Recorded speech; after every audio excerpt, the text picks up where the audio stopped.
ભાવનગર શહેરમાં બપોર બાદ કમોસમી વરસાદ પડતા જાહેર માર્ગો પર વરસાદના પાણી ફરી વળ્યા હતા। કમોસમી વરસાદ પડતા ભાવનગર વાસીઓને ઉનાળાની ગરમીમાં રાહત તો મળી, પણ ખેડૂત વર્ગમાં ચિંતાની લાગણી પ્રસરી જવા પામી હતી।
આજે બપોર બાદ અચાનક વાતાવરણમાં પલટો આવ્યો હતો।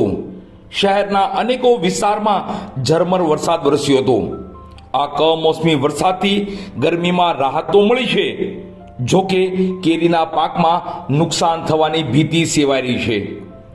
ભાવનગર શહેરના સુભાષનગર, મસ્તરામ બાપા મંદિર, ચિત્રા માર્કેટિંગ યાર્ડ, આખલોલ જકાતનાકા, નારી ચોકડી અને વર્તેજ સહિતના વિસ્તારોમાં વરસાદી ઝાપટા પડ્યા હતા। કેટલાક અંતરિયાળ વિસ્તારમાં ભારે વરસાદના પણ અહેવાલ મળી રહ્યા છે। છેલ્લા 3-4 દિવસથી ભાવનગર શહેરમાં તાપમાન 39 થી 41 ડિગ્રી સેલ્સિયસ નોંધાઈ રહ્યું હતું। હવામાન વિભાગે ગુજરાતમાં આગામી દિવસોમાં ગરમીનું પ્રમાણ વધવાની આગાહી કરી હતી, પરંતુ ભાવનગરમાં આજે બપોર બાદ વાદળછાયું વાતાવરણ છવાયું હતું। વરસાદના કારણે વાતાવરણમાં ઠંડક પ્રસરી જવા પામી હતી। જોકે હાલમાં કેરીનો પાક તૈયાર થઈ ચૂક્યો છે, ત્યારે આ કમોસમી વરસાદથી કેરીના પાકને નુકસાન થવાની શક્યતાઓ જણાઈ રહી છે।